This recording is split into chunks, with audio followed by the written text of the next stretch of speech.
Hey, my name is Chris Brennan, and you're listening to the Astrology Podcast. In this episode, I'm going to address some recent headlines in the news that are claiming that your zodiac sign is wrong or your zodiac sign has changed for some reason. And I'm going to explain why these headlines are actually misleading and not necessarily true. All right, so let's jump right into it. So, a month ago, the New York Times published an article that was titled, Your Zodiac Sign is 2,000 Years Out of Date. And the basic premise of the article is just that precession exists, and due to precession, the sidereal and tropical zodiacs have diverged, and therefore Western astrologers are wrong for using the tropical zodiac because it aligns with the seasons rather than the fixed stars and constellations. So, while this is presented as like a new piece of reporting and some other news outlets sort of picked it up and ran with it, this is actually a really common narrative that it repeated, just a few standard talking points that get repeated, especially in the media, like every few years. This story kind of goes viral where somebody will write an article about it and then somebody in the press will pick it up and then it'll go viral and everybody will be talking for a few weeks about how your zodiac signs have changed or how your zodiac sign is wrong and other things like that. So, in my career as an astrologer, I have seen this happen multiple times. So there was a big time this happened in 2011 where the media was talking about it for weeks and it was in like Time magazine and like all these other major media outlets. It also happened again in 2016. It happened again in 2020. And there's different variations of it at different points. Like, for example, I think the 2016 one, the claim, which was originally put on some like anonymous blog, was that NASA has changed the zodiac signs. So that was the little like unique spin on it at the time, was that it was being claimed that NASA made this change when NASA did nothing of the sort. Or other times there's just other little variations, but it always comes down to a few main talking points that are always repeated. And these talking points are one, about precession, two, about the tropical and sidereal zodiacs and the fact that they're no longer aligned, three, about the constellations being unequal in size, four, about the constellation Ophiuchus. But then five, the final point that always comes back to is they emphasize that there's nothing to astrology and that it's not scientific and there's no reason to believe in it in the first place. And therein lies the fundamental problem with most of these articles, and indeed with the one that was published last month, is that they usually are presented as if they're trying to like clue the audience in on something important, that their zodiac sign has changed, and therefore they're kind of targeting people that already believe that astrology is a legitimate phenomenon and who resonate with their zodiac sign or zodiac signs in some way. And then they're trying to convince those people, though, that what they believed is actually mistaken. And the entire point of this, unfortunately, though, is not actually to genuinely educate or clue people in on something necessarily, but it's the purpose primarily is rhetorical in that it's meant to kind of misdirect people and to undermine people's belief that astrology might be a legitimate phenomenon by introducing doubt about it and introducing confusion fundamentally. So while there are legitimate issues underlying things that need to be discussed, and that everybody, as soon as they start studying astrology, learns some of these basic concepts and some of these basic distinctions within the astrological community about precession or sidereal versus tropical or what have you. The issue underlying this is that it has more to do, I believe, with a rhetorical strategy that's meant to try to get people to stop looking into astrology and taking it seriously fundamentally by introducing doubt about the subject and confusion.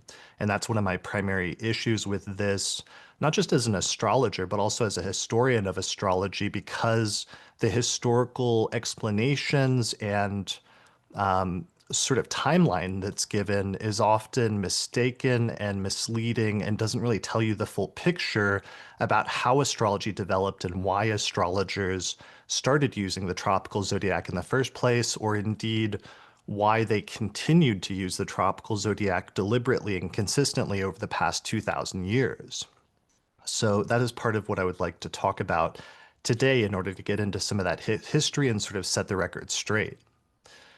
All right, so um, why don't we start first with the zodiac and the issue of the three zodiacs? Because this is important to understand. And one of the things I want to do is explain to other astrologers the full history behind things. I want to explain this to people that are interested in astrology, and also to even to people that are skeptical about astrology, so that they can stop making really bad arguments based on misleading people rather than genuinely trying to inform. So, the zodiac was first developed especially by tracking the movement of the moon and the planets, which look like wandering stars in the sky, as they would move against the backdrop of the other stars in the sky that are fixed and don't move. So basically, if you go out over a successive number of nights over a long period of time and look at the fixed stars each night, you'll see some stars that always stay in the same place, but over time, you'll see some little stars that actually move against the other stars. And what they realized eventually is that the stars that move were the planets. And that's actually what the Greek word planetes meant originally, was wandering star or like moving star. So originally, the Babylonians or the Mesopotamian astronomers and astrologers identified different constellations and different groupings of fixed stars that formed different patterns in the night sky. And there was a number of different constellations that they identified of unequal size that the planets and the moon and the sun would move through over the course of different periods of time. So this is what is known as the constellational zodiac, which is a zodiac that is just the path that the sun and moon and the other planets move through over a period of time, because it turns out that the planets and the sun and moon, they don't actually deviate from this very specific path through the sky, but instead there's a specific path that they always move through. And that path is what we call the zodiac, or that's part of the definition of the zodiac and the ecliptic, which is that it's the path that the planets move through in the sky and don't deviate from. So when you're just defining it like that, the constellational zodiac is just whatever parts of different constellations the planets move through as they move through the path known as the ecliptic. And there were at least 17 or more different constellations, or like parts of constellations, that the planets would move through over the course of their different planetary periods. Eventually, by the 5th century BCE, the Mesopotamians standardized the zodiac signs to consist of 12 signs of exactly 30 degrees each. So this all happened in this really important period of time around the 5th century, because around the 5th century, they started producing ephemerides, which were like tables or books of planetary positions. The concept of natal astrology was introduced around this time, around the 5th century BC, which is the premise that the alignment of the planets at the moment that you're born or the day that you're born has something significant to say about your life and your future. And then the zodiac was also standardized at this point to be 12 signs of 30 degrees each. So right away, by standardizing the zodiac, it's partially bringing it into alignment with the Mesopotamian calendar, and it starts to become an abstract division of 12 segments of the sky fundamentally, rather than something that is fully aligned with the constellations. Because one of the issues with the constellational zodiac is that the constellations are unequal in size. So there's some constellations like Virgo that are very big, and there's other constellations like Cancer, for example, that are much smaller. Already once you go from the constellational zodiac to the sidereal zodiac, that's 12 signs of exactly 30 degrees each, you're starting to create a construct that has more symbolic significance rather than something that's purely being based on mapping things to the stars exactly one for one. And it's also moving it in the direction of being aligned partially with the seasons and the different seasons that happen, especially in the northern hemisphere, like spring, summer, autumn, and winter. So this is really important because all of these things come together around the 5th century BCE as basic concepts of standardizing the zodiac and introducing the concept of natal astrology, that there's something about the alignment of the planets that's significant at the moment of birth. So, what happens after that, though, is over the course of the next few centuries, astrology continues to develop and get more advanced and get more complex until eventually, sometime around the 2nd century, there is this synthesis occurs in Egypt. And it's in Hellenistic Egypt, which is basically Egypt after it was taken over by the Greeks or the Macedonians, by Alexander the Great. And we have the creation of things like the Library of Alexandria around the 3rd century BCE. And in Alexandria, we have this synthesis of a bunch of different astrological traditions of you get the astrology of Mesopotamia, you get the astrology of Egypt starting to merge or mix together with the Mesopotamian tradition. You also get some concepts from Greek philosophy and geometry and mathematics starting to be blended in. And it creates this really interesting system in the Hellenistic period that emerges after the 2nd century BCE that we call Hellenistic astrology. And for all intents and purposes, Hellenistic astrology acts as the foundation of all of Western astrology over the past 2,000 years. That all of the different subsequent traditions of astrology, especially in the West, have been different variations of the basic system that was created around the 2nd century BCE in Hellenistic Egypt. And that system largely focuses on natal astrology and birth charts, and it has four distinct parts, which is the planets, the signs of the zodiac, the concept of aspects or configurations, and finally the concept of the 12 houses.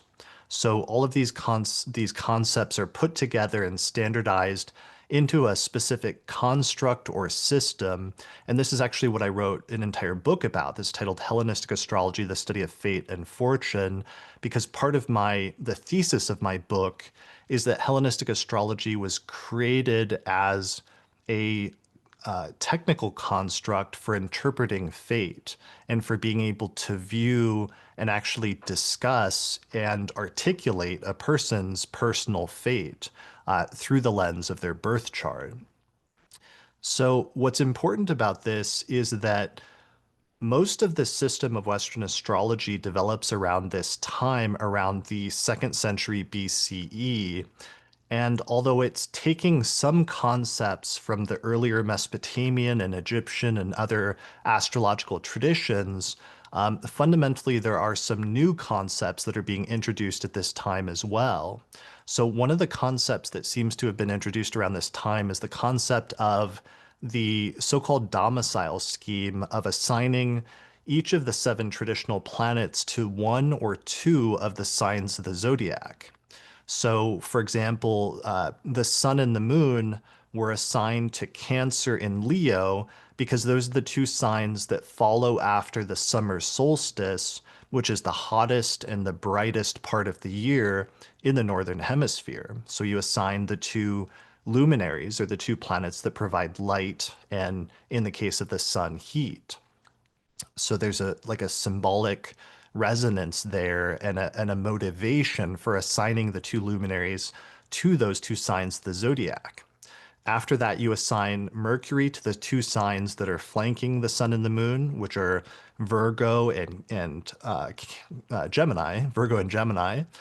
Then after that, you move on to the next planet that is the furthest from that, moving outwards after Mercury, which is Venus, which gets assigned to Libra and to Taurus.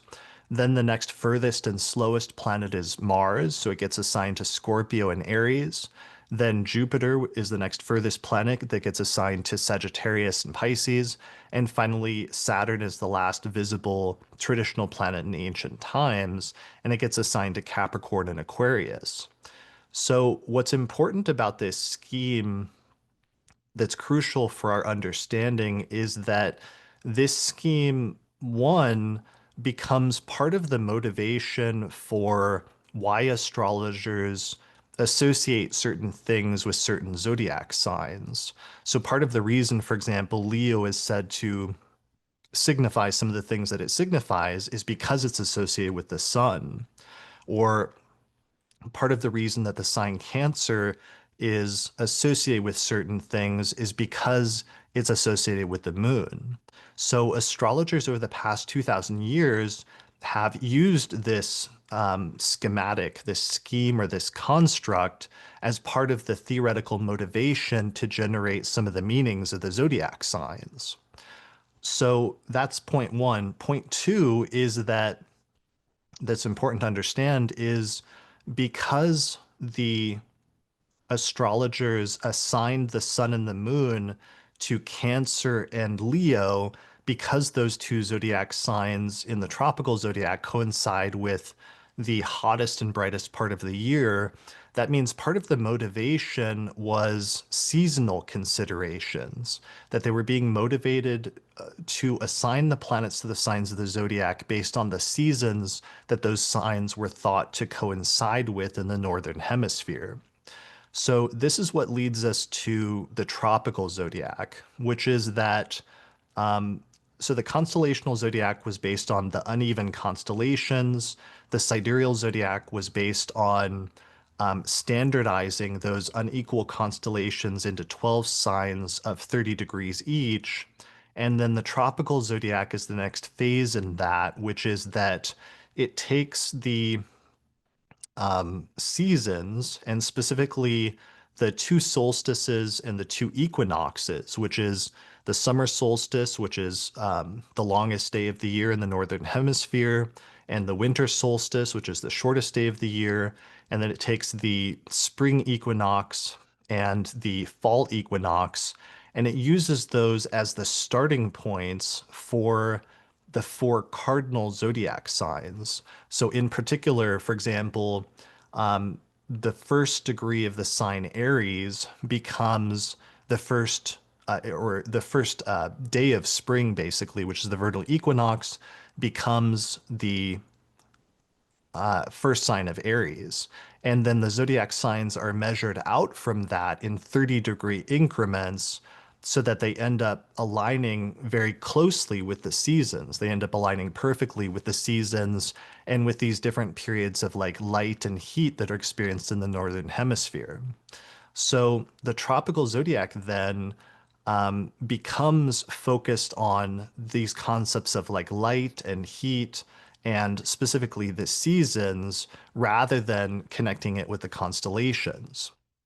So, why that's important for our purposes is when Hellenistic astrology was being put together, and therefore, for all intents and purposes, when Western astrology was being put together around the second century BCE, the astrologers, when they were looking at the zodiac signs, the seasons and the tropical zodiac signs were roughly aligned with the constellations and the sidereal zodiac signs.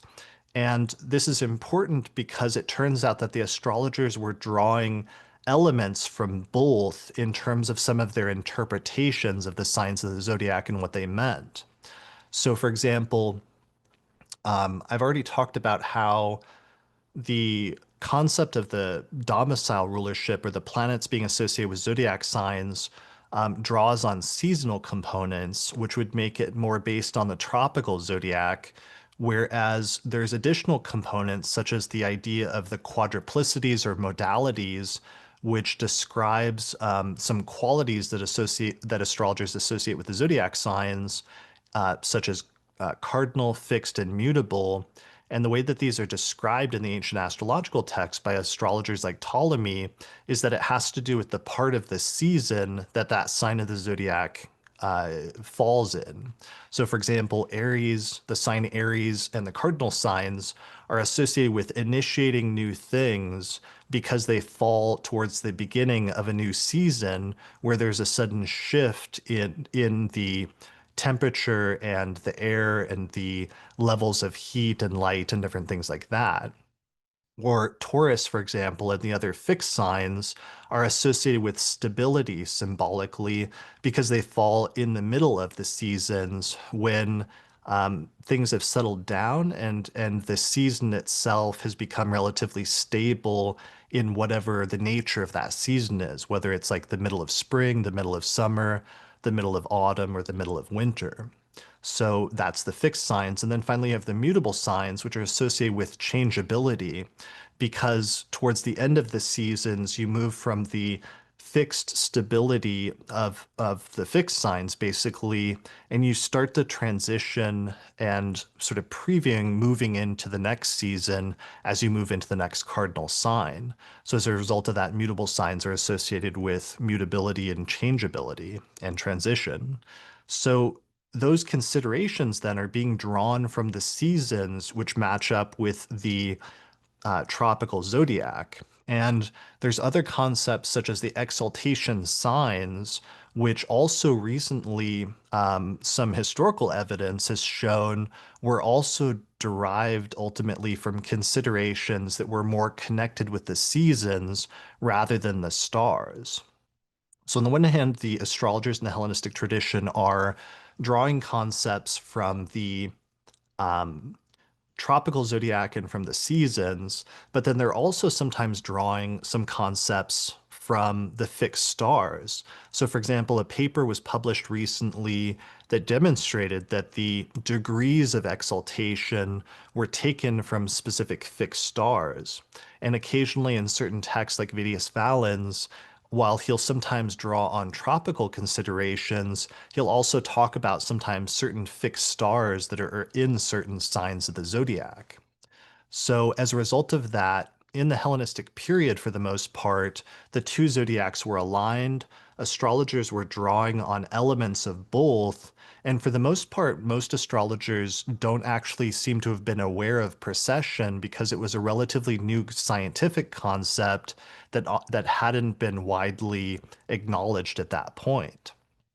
But all of that was to change because going back to the second century BCE, there was a famous astronomer named Hipparchus, a Greek astronomer, who discovered precession and who discovered that the fundamentally the tropical signs of the zodiac were drifting away from the sidereal zodiac signs of the zodiac, and he thought it was happening at a rate of about 1 degree every 100 years, which is not too far off from what we know today, which is that drift happens about 1 degree every 72 years.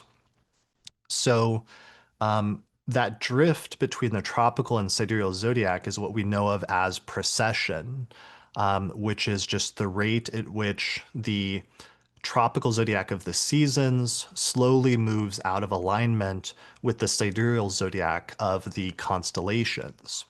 So, in ancient times, this wasn't widely known about yet, and it's only by the time of we see possible references to it by astrologers such as Thrasyllus in the first century CE, but really it seems like Ptolemy is one of the main astrologers because he was also an astronomer in the second century in Egypt, who both recognized precession because he was able to do his own observations, which confirmed the observations that Hipparchus had made a few centuries earlier in the second century BCE. So basically, Ptolemy was able to confirm precession. And then by that point, he also had to make a choice, or he realized that you had to make a choice then when you were doing astrology in terms of whether you were going to use the sidereal zodiac or the tropical zodiac as a result of this issue and this slow moving out of alignment of the two zodiacs. So in Ptolemy's work, to make a long story short, for the purpose of astrology, Ptolemy adopted the tropical zodiac associated with the seasons because he thought that that was both conceptually he thought that that was conceptually what most of the meanings of the zodiac signs were based on. And he also believed that to be the intention of the earlier founders of Hellenistic astrology going back to the second century BCE. And that's due to the concepts of, like I explained earlier, why the domicile scheme seems to be tied in with the seasons because the starting point is associating it with the two brightest parts of the year in the northern hemisphere, which is the beginning of the summer season. Or the rationale that I explained earlier about the modalities or the quadruplicities and how those are tied into the three different parts of the seasons. He also had a rationale for the exaltations that was tied in with seasonal components as well.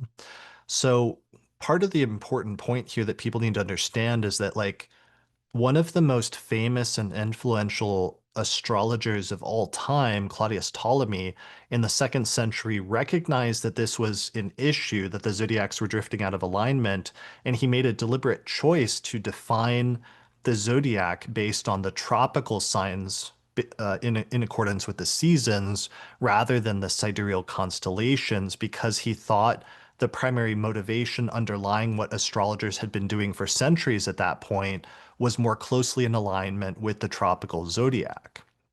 And I believe he was right. I mean, I think that is can be demonstrated based on some of the things that I was explaining earlier. So this is really important because it means that astrologers have been aware of precession for 2000 years now, that astrologers, um, at least starting with Ptolemy, if not earlier, started making a conscious choice once precession, the reality of precession became known, that astrologers, at least as early as Ptolemy, started making the choice to deliberately use the tropical zodiac, and that this wasn't like an accidental thing, that this was like a deliberate choice that was being done of their own personal volition, based on what they thought made the most conceptual sense based on the different motivations of the astrological techniques. So, one of the things that Ptolemy did, and this is where the crux of the issue falls primarily, which is that Ptolemy said he was going to use the tropical signs of the zodiac, but that he was going to continue to use the the conventional names of the zodiac signs that were in use up to that point and apply them to these tropical divisions of like 12 signs of 30 degrees each. So as a result of that, like Scorpio, for example, which was previously a constellation and then a sidereal zodiac sign, was then applied to this 30-degree division that's associated with the middle of the autumn season in the tropical zodiac. Or Aries, for example, which is the 30 degrees after the spring equinox, would be called Aries in the tropical zodiac, sort of adopting and continuing the name from Aries, the constellation. And this is wherein there is a bit of an issue in terms of like naming conventions, because I think at this point, for example, if Ptolemy or other astrologers had like adopted completely different names or had modified the names in some way, then maybe there wouldn't be an issue of confusion in the future where the astrologers are using the names from the constellations, but they're applying them to divisions based on the seasons, then maybe you wouldn't have some of this confusion about what's being done in modern times. Um, but it's like that's just like a naming convention issue, and it's something that when people learn about astrology, like you get over pretty quickly and you figure out pretty quickly. And one of the reasons that Ptolemy adopted that, and I don't think it was fully a mistake, is because of the belief that the qualities that astrologers had been assigning to those signs of the zodiac, those 12 30-degree divisions were based on seasonal components. So I don't think he necessarily thought that that was super misleading or mistaken to continue using those names, because the names of those divisions and what they were thought to represent were firmly rooted in the conceptual framework that he was going to continue at that point. So, but it comes down to a naming convention issue at that point from the second century forward.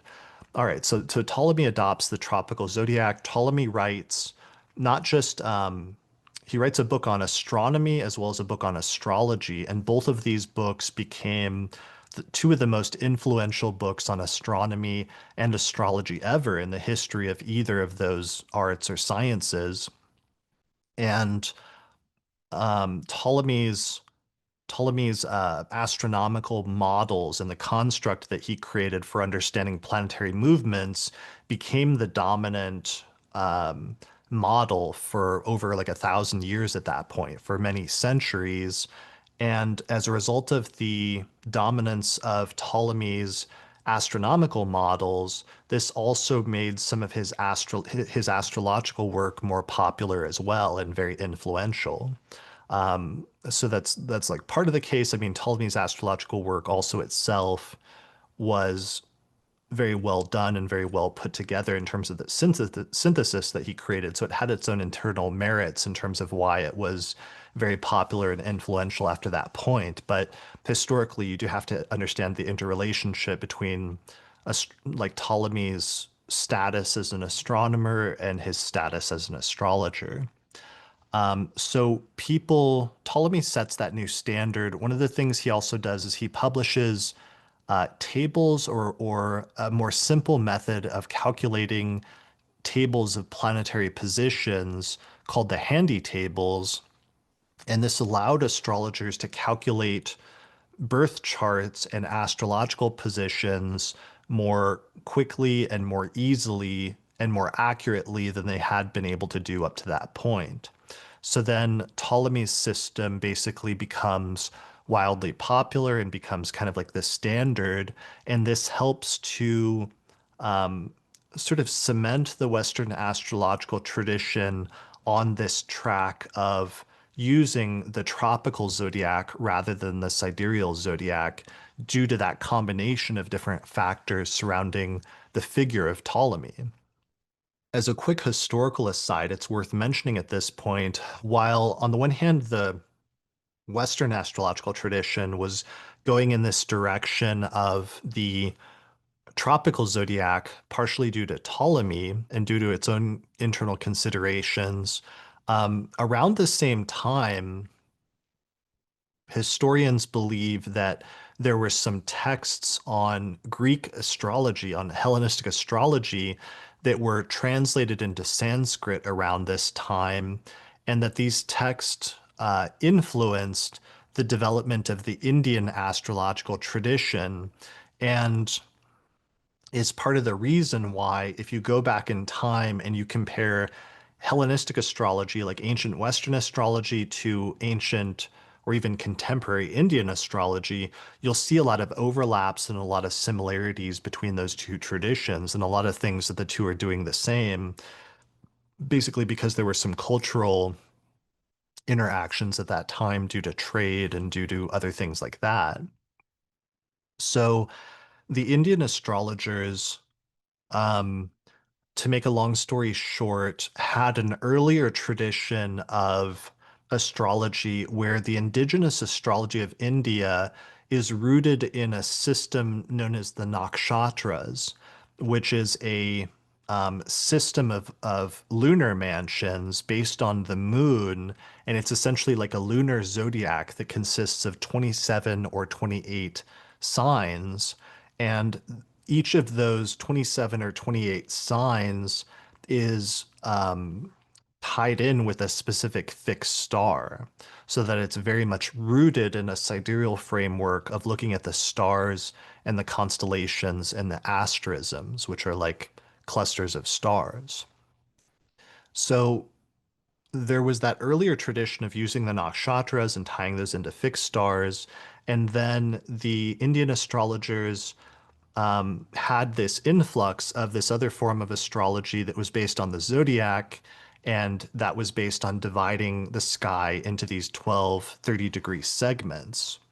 And I think that the Indian astrologers could have gone either way in terms of adopting the tropical zodiac like Ptolemy did, or adopting the sidereal zodiac, which was used earlier in the Hellenistic tradition and in the late Babylonian or Mesopotamian tradition. I think they could have gone either way in the same way that Ptolemy did. However, there was a strong cultural reason for the zodiac to remain sidereal in India because of the prior use of the nakshatras, which were tied in with those specific fixed stars, and the way that the nakshatras then can like integrate with the zodiac signs. And I think that provided an additional piece of motivation for the Indian astrologers to keep the sidereal zodiac rather than adopting a tropical zodiac, because then it would have fallen out of alignment more easily with the nakshatras.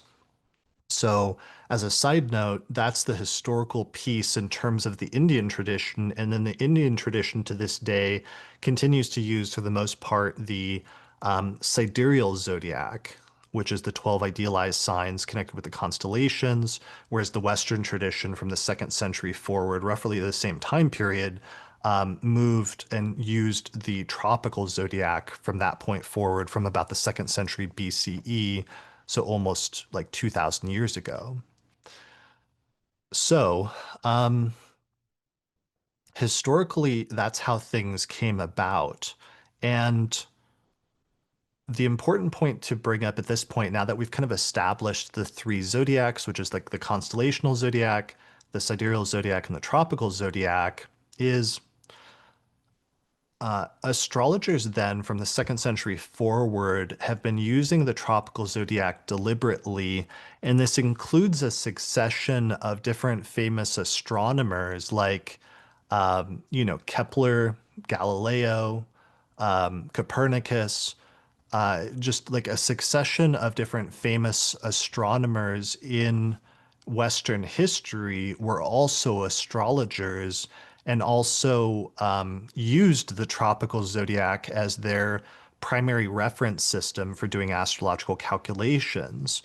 And so, what's important about that is it means that you had people that were very highly trained and educated in the sciences of their time period, and who were aware of precession and aware of the distinction between the sidereal and the tropical zodiac, and yet they still chose to use the tropical zodiac for their astrological calculations and for their predictions.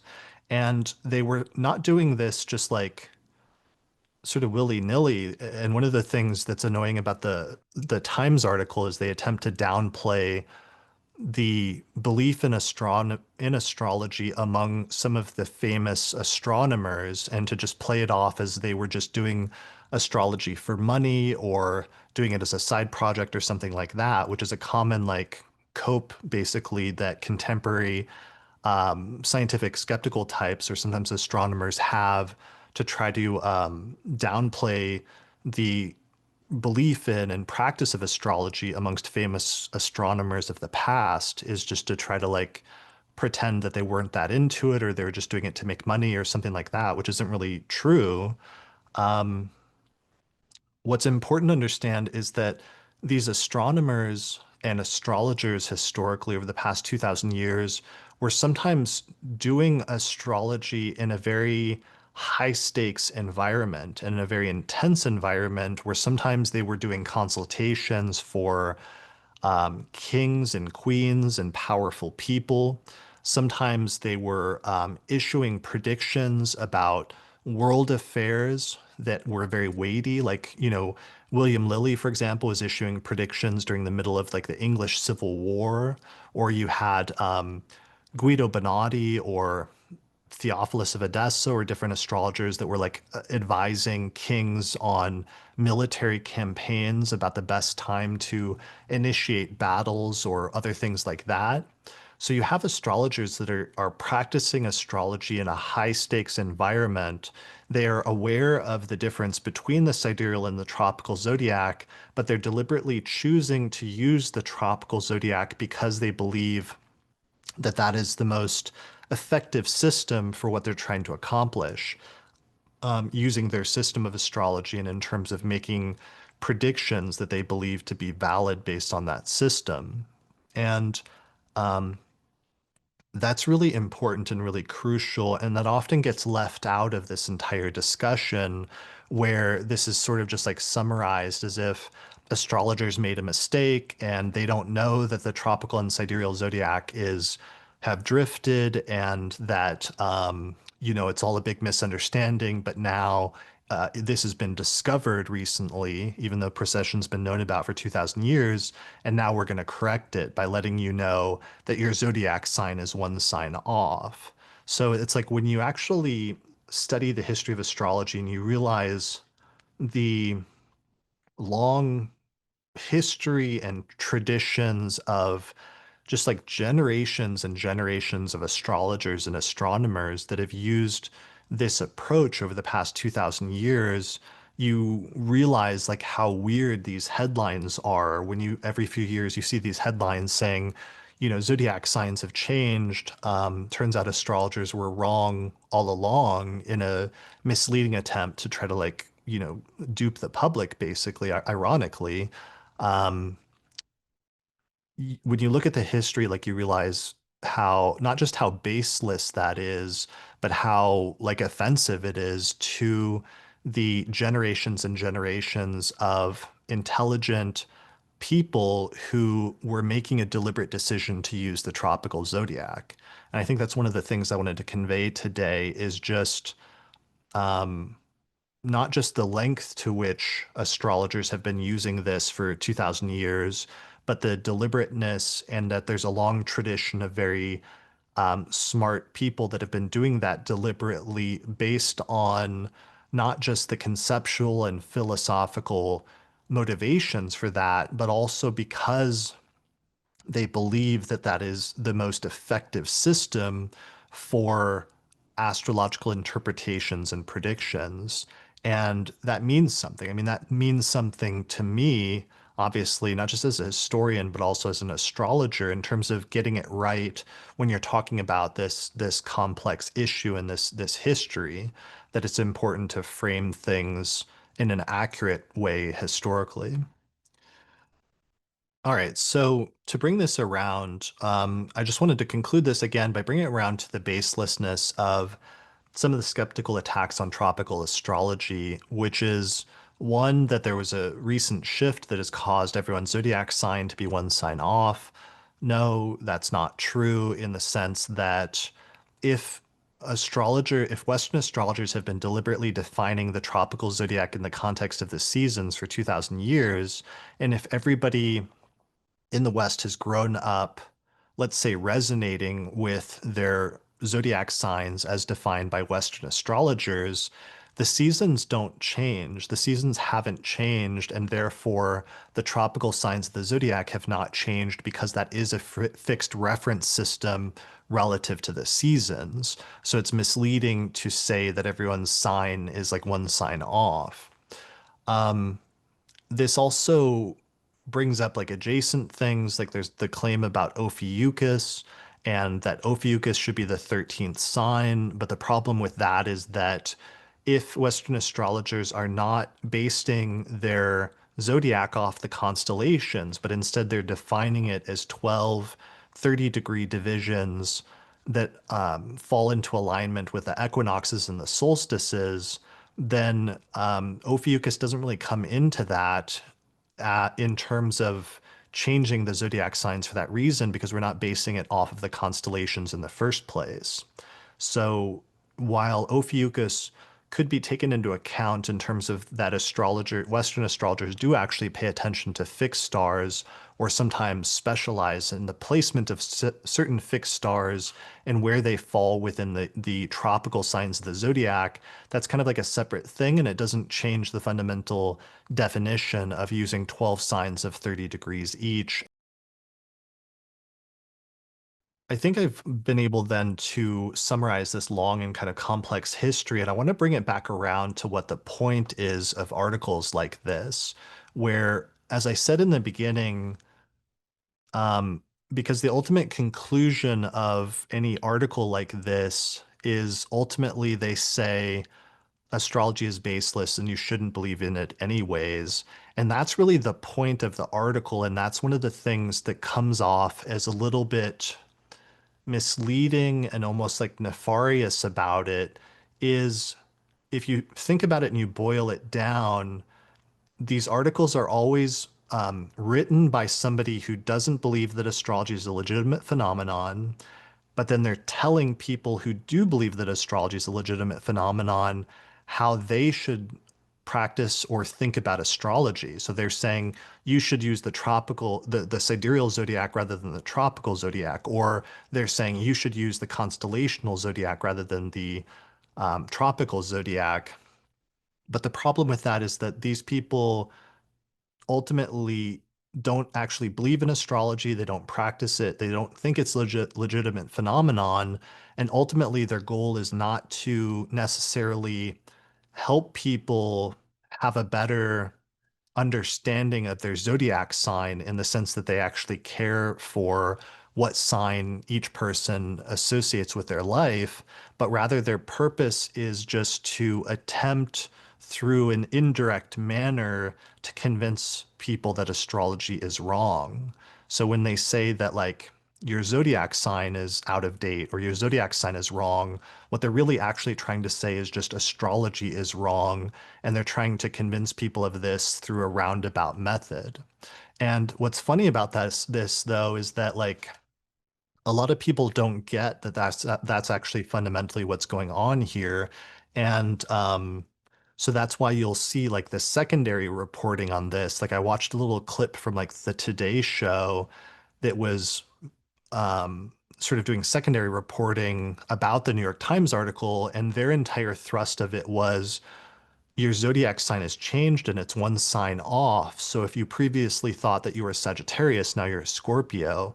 And they went through like all three or four of the people that were sitting on the panel and explained how their sun sign was this, but now that means that it's this, so that people take the reporting at face value and that they think that the purpose of it is actually to help them figure out their correct or their true zodiac sign.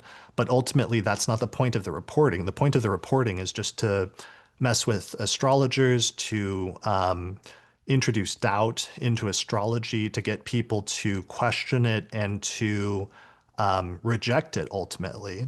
Because, like, let's be real. It's fine if it's fine and it's healthy if people question astrology and question their beliefs, whatever their beliefs are.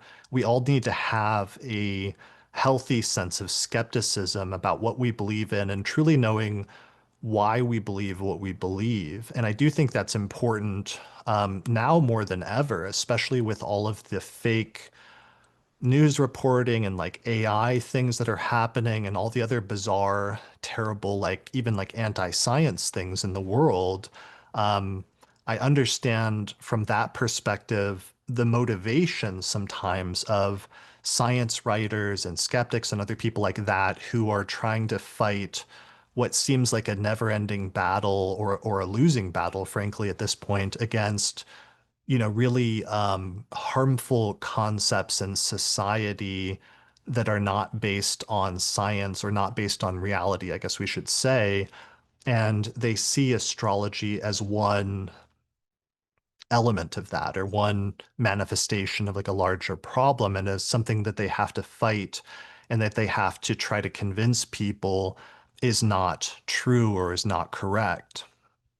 So I understand on the one hand the motivation for that and where that comes from, and that ultimately it's I think a reasonable and noble fight to try to promote science at this point in time and this point in history, and understand that there's actually a good reason for it and a good motivation for it. But um, I do think that it is nonetheless, the way that it's done is often misleading and is not accurate.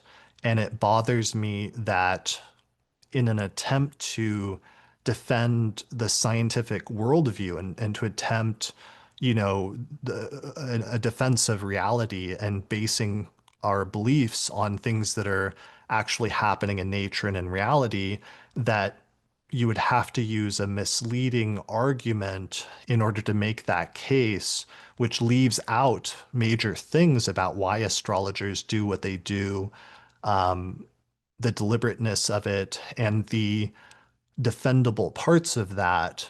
It makes me uncomfortable then that a misleading argument has to be made in order to promote science. And there is an underlying issue with that that needs to be reconciled and dealt with and recognized, because I don't think it's being adequately recognized at this point, when the same arguments are just continually trotted out like every few years.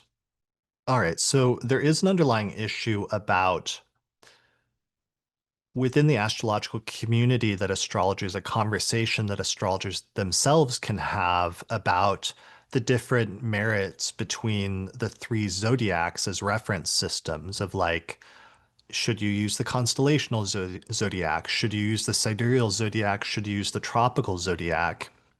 And I think it's important for astrologers to have those internal debates, because every field has debates like that of like technique and practice and like what works better, what makes more sense conceptually or philosophically or what have you. Those are all fine debates to have. And there's sort of a separate discussion that we could have. Maybe I've had actually in other episodes talking about different astrologers from different traditions, like representing the tropical versus the sidereal zodiac, and on what their arguments are for taking one position or the other. But to me, that's sort of like a separate aside, where the primary point of this video is I just wanted to talk about and explain some of the issues underlying some of the arguments that have been made, so that astrologers themselves are better informed and better able to respond to criticisms like this or attempts to mislead people, and know how to respond to them, especially when it comes to some of the history, which I know can be very complicated and, outside of people's like field of specialty to really be able to talk about that.